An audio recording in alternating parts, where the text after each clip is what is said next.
it play and call it work.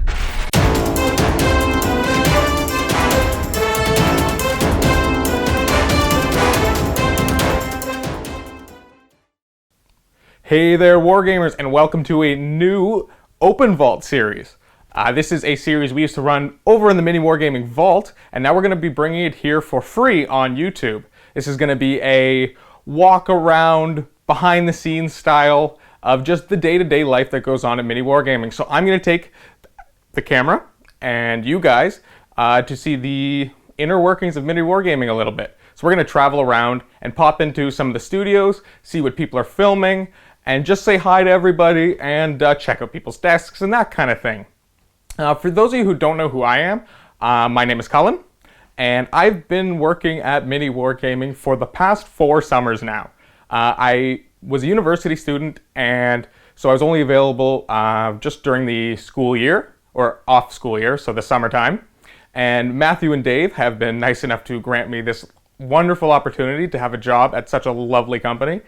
And now I'm back again. This time I'm only a part-time employee, but during those few days I'm going to be creating some new content for you guys, such as this, and the new episodes of the Open Vault that are going to be happening actually inside the MiniWarGaming Vault, which will be a much deeper dive into little aspects of the company. For example, today we are going to be going down to Lee's office and just actually looking at what he has in there, talking to Lee and how he functions and, you know, what he gets up to on a daily basis, and actually see some of the projects he's working on right now. You might have seen some in another vlog series that Matthew was creating, but this will be kind of more of a deeper dive into things. So I believe that is about it, and I'm just gonna turn off this mic, grab the camera, pull it off a tripod, and we're gonna start walking around and seeing what everyone's up to today. Here we are standing in the front foyer area of the building that MiniWarGaming is actually in. It's actually in the old Welland Town Hall. Welland, Ontario is where MiniWarGaming is, for those of you who do not know. And so this is, you know, our logo and whatnot. And there's the Orc Studio, that door's actually locked. And here we have the hallway that we are going to venture into. This is kind of what you would experience if you were to be a guest here at MiniWarGaming. And we're gonna come right into the first door, which is this first storage area. So we got ammo storage dump. And right here you can see big shelves of terrain and an air conditioner that's probably on and ruining the audio of this video.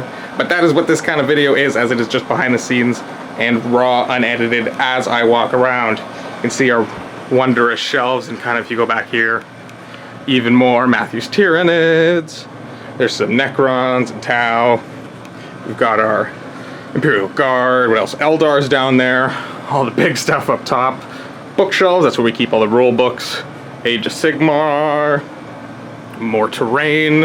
And we are gonna pop right into the first studio, which is the Orc Studio, and say hello to Josh. And we gotta wait for him to say come in. Come in. Hello! Hi, Josh is getting glue. Oh, Josh is getting glue, of course. Come in. So this is our guest, and your name is? Jacob. Nice to meet you, Jacob. Hey, there's Josh. I locked myself out to go get a carrot. That's why we don't use the locked door. What'd you break? My jump back guy. Oh, yeah? Mm-hmm. Good job, good job. So what are we playing here? No, I'm going to talk to you while you're There's a eating. big carrot. We're doing 2,000 points, Death Watch versus Black Templars. Very, very nice. Yep. Without giving out any spoilers, anything you have to say? Sad when your cool tank dies. It's not even dead yet. It's gonna die. You have an objective for it. Is you shoot at my flyers. Well, This Karen Venator is a very interesting tank that I haven't run into before, so I need to kill it right away. Sounds scary. I mean, it's different. Tell them what the gun does. Tell them the stats. It's strength 12, AP -4, D6 damage. If you suffer any unsaved wounds from it, you take a -1 to your shooting until the Venator's player's next turn. Why? How many shots is it? Heavy 3, but What's the range on it? 48 inches. Bah. And it doesn't suffer a penalty for moving and firing heavy weapons. I mean, why would it, right? Yeah, Because might as well make it better. yeah, yeah. So just a look around to the Orc Studio for those of you who have not seen it in any of our other videos. this is kind of what you got going on here. Lots of orky goodness, and the big orc himself. Yeah, that's true. All right, I'm going to leave you guys to this. Alrighty. Sounds good. Is this vault members? Is this everybody? This is everybody. Hello, everybody. Hello. Alrighty, good luck. Don't let him beat you. Good luck. We'll see. I brought Space Marines. And here we have Matthew. Hey, Cullen. And Rob. We're going to follow them and see what they're up to. Forgive the air conditioner, I just turned it off. Oh no, now I just turned it back on. There. There we go. I was trying to let it cool off, or whatever. So what do we have going on here? We just finished episode 9 of the narrative campaign for Age of Sigmar, Illarath's Awakening. And I'm about to actually work with Rob right now, so we can give you a bit of a behind-the-scenes look at how we do the story times for it. And this is actually pretty similar to how we work with the normal story times. If you've watched the Age of Sigmar narrative campaign at all, my story times are a little different than that. In that I don't have like the voiceover ones. I just kind of stand in the intro when I'm talking to the person, I give them the story, and then Rob edits in pictures and the map that we had made and all of that too. But anyway, so this was episode 9. It was Iron Jaws versus Fire Slayers. I'm not going to give you many more details than that, just because Fire Slayers. it was awesome. The whole Iron Jaws side story in this narrative campaign has been really fun. I've actually enjoyed it more than the actual story for the narrative campaign, which is kind of fun. That's good. Yeah, because Iron Jaws are way more fun to play than Nurgle. The Nurgle's been fine, it's been interesting, but as from a player's point of view, the Iron Jaws are more interesting. And so, like I said, I'm not going to give away the story. But essentially, the way that we go through it, what we're about to do right here, is after I film the story time, whether I have a written, pre-scripted one or one I just kind of do on the fly, I then talk to Rob, and I go through what all the characters are that were talked about in there. And that way, he's able to take pictures of those characters in cinematic ways, and then put them into the actual shots. Very nice. And then you do like in the post-production, because Rob is our editor, for those who don't know, and you do like you add like effects and do a cool kind of camera wipe to them. Yeah, or I do like a 3D movement if I use, primarily what I do for the story times is a digital still. So I'll take pictures on my camera and then I'll put them in the computer and then I'll frame them so it tells that story what Matthew is saying. And then I'll do color correcting too as well to give it a cinematic feel. And then I'll also do a 3D camera move so that inside the program, like Premiere and After Effects, the camera is moving to show parts of the picture. Yeah, just so you're not just staring at a Exactly. still image. It's not a still image, that's right. Not totally. Yeah, and so, like for example, we're about to do this story for episode 5. So this is episode 5 that we're working on right now, because we've actually filmed pretty far ahead. So by the time you're watching this, we've almost filmed all of the narrative campaign. Which episode is out now about? The first 4 are out. Okay. And so that's why right now we're working on episode 5 story time, because it's going to go out this Saturday. And I don't know when this video is going to go out, but basically it's Wednesday right now, and it needs to go out on Saturday. So we try to get it done sooner than that, but sometimes schedules don't let us. Last time, getting them done the day before is quite normal. Yeah. But things can get in the way. But anyways, so like for example, in episode 5, we've got our Lord Celestant, Malcolm. Very nice. He is met by a new guy, Lord Ordinator Julius. This is the new Lord Ordinator for the Malign Portents, who comes down in lightning, gives him a mission from Sigmar to go and reclaim a War Squire citadel. And so I go to, and that's all explained in the story. So right here I'd be like, okay, Rob, this is the Lord Celestant Malcolm. So whenever I mention him, you can show him a picture. This is Julius. So when it mentions him talking to him, he'll take a picture of the two of them close together with a nice backdrop. And then when I mentioned the War Squire citadel, he can look into the game to see how it was set up. But he's not going to use that exactly. No. Just because it's not as nice a picture. Because when you set it for a battle report, like for example, this is set up. I was going to say this was the terrain you used for your last game right now, right? This is episode 9, which I think that turned out really nice. Yeah, it's a very nice board setup. Yeah, it's very very common. Like it's knocked over a bit because we were cleaning up. Luca was in here, wasn't he? He was, yeah. But this is I'm not even going to say what it is, but it's in the Evergreen Peaks, or Evergreen Mountains or whatever it's called, on the Jade Kingdom of Illarath, and so. This is how it would be set up for a battle report, but if you wanted to take pictures of miniatures in this, he'd probably, some of these are actually not too bad. He'd have more of an area like this. Yeah, not as Or- sparse. Yeah, like, and then he set up the miniatures. He'd be taking pictures of the miniatures like right here, so that when you're close in with the camera, you get a more cinematic shot. Yeah, and then you're not getting the walls that are sitting in back there. Exactly. It's a lot easier to edit them as well. And so those are the kind of the close-up shots. So he'll rearrange the terrain. He'll often do it in another room altogether, or heck, sometimes not even in a studio. You set up sometimes lighting. just a table. Wherever you can find your space. That's right. Wherever there's somewhere to set up. And, A free workstation, right? Yeah. If the lighting's not good enough, Luca! if the lighting's not good enough, then of course you can set up better lighting for it. But essentially, just trying to get high quality pictures. What do you take it with? What kind of camera? Presently, I'm using Canon T2i. It's an older camera for probably about 6-7 years ago, but it great low light, great cinematic video as well as stills. It does. So a DSLR. At this yeah, point. digital SLR. That's right. Yeah. You could technically use a camcorder for it. Then you don't have to worry about doing the 3D effects afterwards. But the SLRs have a really good advantage of being able to create a depth of field. So in other words, getting the blur out the background. Yeah, and that really makes it look more movie-esque. Yes, yeah. It gives you more control over the background as well, because then you don't have to have a perfect background. It can just blur out. For sure, for sure. So we only spend about probably 5-10 minutes of me going through all this stuff, and it's almost all on autopilot other than that. He makes Rob's notes. He makes his Are you notes. looking at my shot list? Maybe. It's secret. Nobody's supposed to see that right Yeah, he now. takes his shot list. We go over together what he needs for it. He takes the shots and he edits them in, and it's pretty straightforward at this point. We've done it enough times now that there's not a lot of direction I have to give. Like every once in a while, I might be like, I'd rather use this than that, or the other time I decided I just want you to show more, have less, because this one's a different kind of story time. The other story times you wouldn't see me at all; it would just be my voice. Where this one, he's kind of going back and forth, and so I wanted him to have less on me and more on the pictures because they're more interesting than just watching us talk. Yes, of But course. other than that, the process is pretty streamlined at this point.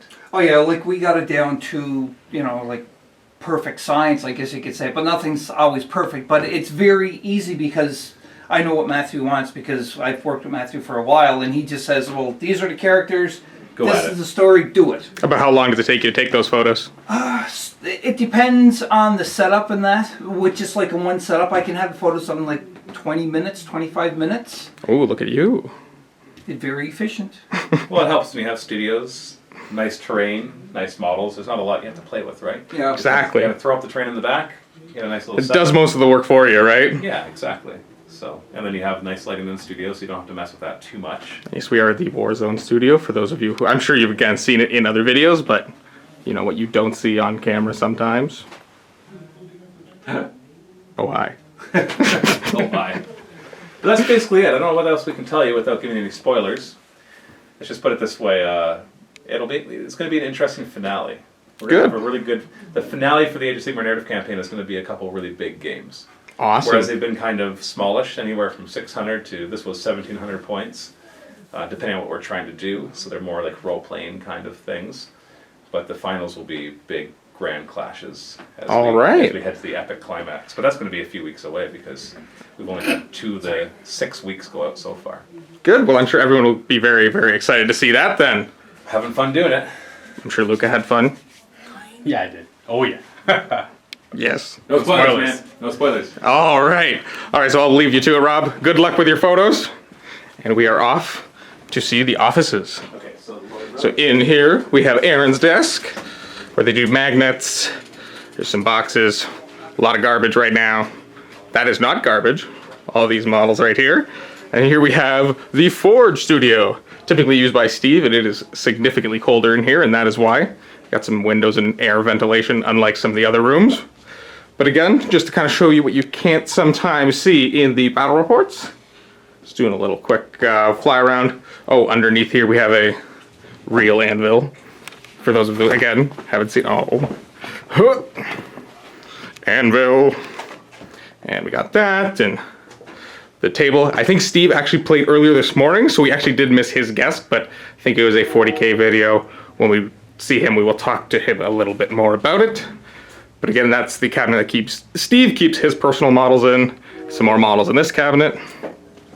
We have the lunch board, as when you are a guest, we buy you a free lunch, because, I mean, that's how we say thank you to you, obviously, coming in and helping us create our content. So we've got a couple menus up there, and write it down, and then that's one of the jobs Aaron is in charge of, to get the lunch for you as a guest. Oh, This is Chris's office, and the door's closed, which means he's probably filming. So he's probably up to doing a voice recording for a quick tip video. So unfortunately, we might not be able to see him today.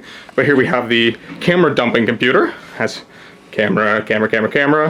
And this is where all the content producers come and upload their footage onto the PC. We have Mike's desk, who's also not here today. But, you know, he's in charge of the marketing and other aspects. You know, he's got some different game stuff here. Got some boxes, some minis. Got some blue horrors and some screamers. Got a fridge. Rob's desk, this is where it does all the editing. It's got the 2 screens. Got some headphones. He's actually working on making some Blu-rays for Blue Collar Heresy right now for the Kickstarter campaign. I know he's been having a little bit of difficulty with that. He was telling me about it this morning. But I'm sure that is slowly on its way and working to get out to those of you who backed us on Kickstarter. Rob used to actually have personal models up there, but I guess he's taken those home. We've got another camera dump computer, as well as just the general, if anyone needs to use the computer and look up anything online, they can pop into this computer. Back here, we have Matthew's desk and my desk. I hit a table with the boss. Yeah. And he's got some cool models here. We got some Empire, or Free People now, I guess. Whiteboard. And the back office is where Steve, Quirk, and Luca's desk is right there. How are we all today? Good. Doing some spring cleaning, Quirk? Spring cleaning. Quirk obviously used to be in charge of the open vault, but has been super busy as of recent, so I am here and helping and taking over part of the show.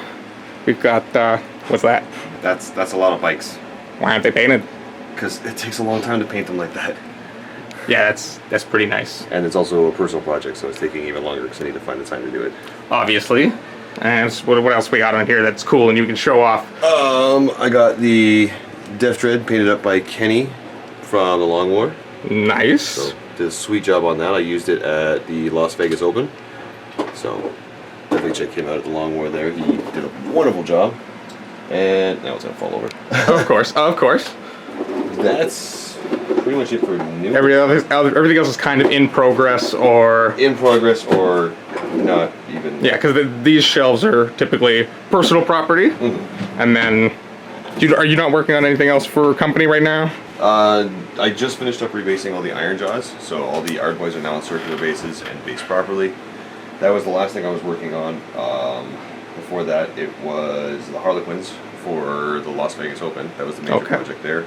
Nice. And as everybody saw in the 24-hour live stream, I didn't finish it, so. Well, I mean, you stayed up for 24 hours, so. Yeah, I was kind of tired at the end of that. I bet. So Luca's desk, he is right now working on rebasing the death models for Age of Sigmar. So you can see some there he's finished. Some now that are just off their bases. Zombies. Pile of zombies. Good pile of zombies. Everyone needs a pile of zombies, right, Steve? Even if you're just like that, I just train. What is Steve up to today? Seraphim. And this is again your personal stuff? Yep. So I gotta get, I'm not rebasing my fancy armies. Keep them on square bases. I just bought more. Of course. As a normal person does, right? Of course. And you can't have enough skinks to play Seraphim. They are amazingly fun. And I don't know if you're a opponent. I've heard that you really like skinks. Man, skinks are the best. I mean, I like to fight in combat, right? I was gonna say they're very shooty and then fast. Well, it's I don't think you wear these things when you pick up a fight in combat. Cullen, you just move 8 inches. What? Yeah. Wait. Everything about the Seraphim. So like, is about do not being in they combat do they instead of fighting they move 8 inches? 8 inches. Well, as long as you all end up 3 inches away from this. So then you can't move. So you just charge, or you get charged and then you just run away. It's awesome. That's style of fighting. Don't fight them in combat. Yep, that sounds like how Steve do. Here we have the very professional airbrush booth. The Mark 1? The Mark 1, yes. For those of you who are going to watch the Vault video, we will be showing you the, is that the Mark II that he has? Yep. Okay, so this is obviously the Mark 1. It's got airbrush ventilation outside the window. It's got airbrush going to the window. Wow. There's a hose aiming at a window. It's a reasonable attempt, okay. Pretty bad. Alrighty guys, well, thank you for letting me know what you're up to today, and bye. Bye. Bye. Bye. Bye. Matthew at his desk. Then we were going to go out and look at Dave's knocking over boxes. Dave's office, and the warehouse. It's back out here. Look again. Hey guys. You look like a deer in headlights over there. I know. What'd you do? No, What'd you do? This is what we do now. We have like all the extra pieces that fall off. Matt kind of just we like, throw them around the trees. Oh, so it's throw, like bushes fallen, and exactly, fallen leaves. Okay, I thought you would ruin. You think I just like made some? No, this is the average game. This is the amount of flock we lose off our trees. Yeah, exactly. I was like, man. We have to get Adam to redo them every month. I mean, some of them are looking pretty naked. Oh yeah, he will have. You know, some of those are as old as MiniWarGaming. Those trees? Yeah. Wow. Yeah. I mean, I guess. Or at least so says Matt. Those are the dead trees now, right? Yeah, they're barren. So here we go. And Dave is not here right now. He is, of course, working on the new bunker. I think the light switch is here. Yes. And so this is Dave's office. And I'm sure you've seen the Shrine of Chaos and other videos Dave has made. It's got some new... Ooh, it's a mirror. Hi. We got a Mortarian. More chaos stuff. Dave's wall of pretty chaos things. And yeah, a big trophy for MiniWarGaming winning Business of the Year award. So that's pretty sweet. I don't know if that was 2017 or 2008. I'm sure it's 2017. Here we have the big warehouse. As you can see, more miniatures. This is more Chaos 30K stuff here. Blood Angels, Space Wolves, mostly Dave's stuff. I believe this one is completely nothing but Chaos. And more terrain. Mats. This is how we roll them up and put them on dowel rods and hang them up there, and that's kind of how we organize them. Another air conditioner, because you can never be cold enough. Canadian summers are extremely warm and spicy. So we definitely need those. Here in Niagara, it's actually very, very humid, so the more air conditioners we have, the better. And here is where I filmed the intro of this video, the Zone Mortalis studio, which is chaosified, of course. There's the tripod I used. And I believe, I can't remember who actually set up this table, but it's been half torn down. But I think this was Quark's yesterday. Yeah, definitely Quark yesterday. That's what he was up to. And we're gonna terrain. More terrain. For those of you who saw Matthew's painting partner program, I'm sure you saw this already, but there's definitely some of you out here who might not have already seen this back room here. Just gonna fly around. Ooh, pretty. Ooh, pretty. Box of stuff on the ground. Like, there's just everything. There's so much stuff here. This is the Fallout miniature game, and this is not a Teth stuff. And then there's some other older terrain, I think, back around here. This is like a, not a Zone Mortalis, but a Zone Mortalis cask that's got magnetized and all that. Got some more MDF stuff. There's the, I can't remember what that campaign was called, but it was the 2D kind of tiered campaign that Dave and Josh did. Got an old desk. We have this man who scares me every morning I walk in, because you just see this and you think it's a person, and gives you like, oh, it's that again. Every time I walk in here, it gets me. This here is Josh's desk, where we got some Imperial Guard. I don't know if Josh has ever showed this off in any other video, but I'm gonna do it for him. No, did he hear me? No, that was Rob coming in. I was hoping it was Josh so he could explain some of this stuff, but it might look slightly unpainted, but it is actually painted gray, as you can see.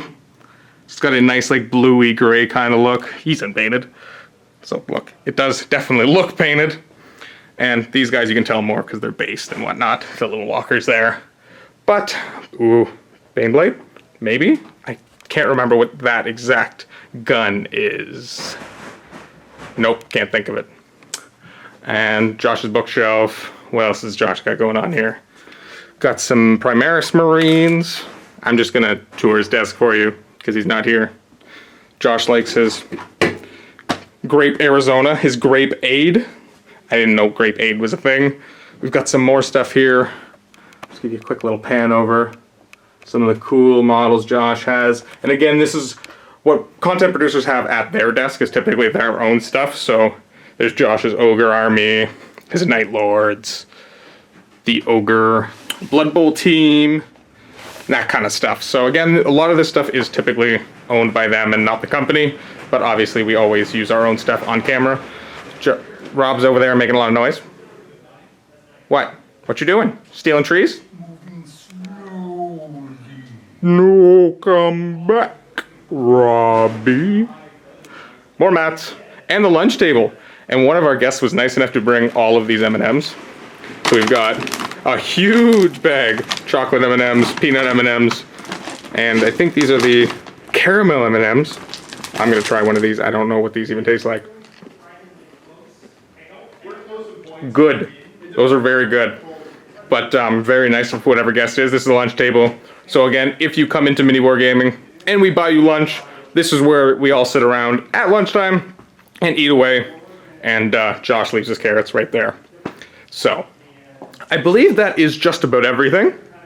There's going to be one of these videos a week. So you will definitely be seeing more people. Unfortunately, we couldn't get into Chris's office because he is recording for his quick tips. So we'll definitely make sure that next time we get to show him off. So now for any of you Vault members, you can go check out the link below, and that's going to take you to the next video in this series. And we're going to go downstairs and check out Lee's office and do a much more in-depth review of how Lee works, how his setup is, maybe what he's working on, that kind of stuff. And if you're not a Vault member, you can click the link down below to get yourself a 7-day free trial and see that video instantly. And all the other hundreds of thousands of not hundreds of thousands, but tens of thousands battle reports that we have up there, as well as Chris's quick tips he's working on right now. Some of the older open vaults from, I believe this started, about 3-4 years ago. So maybe you can go back and check out how much we've evolved over time. So thank you guys so much for watching, and happy wargaming.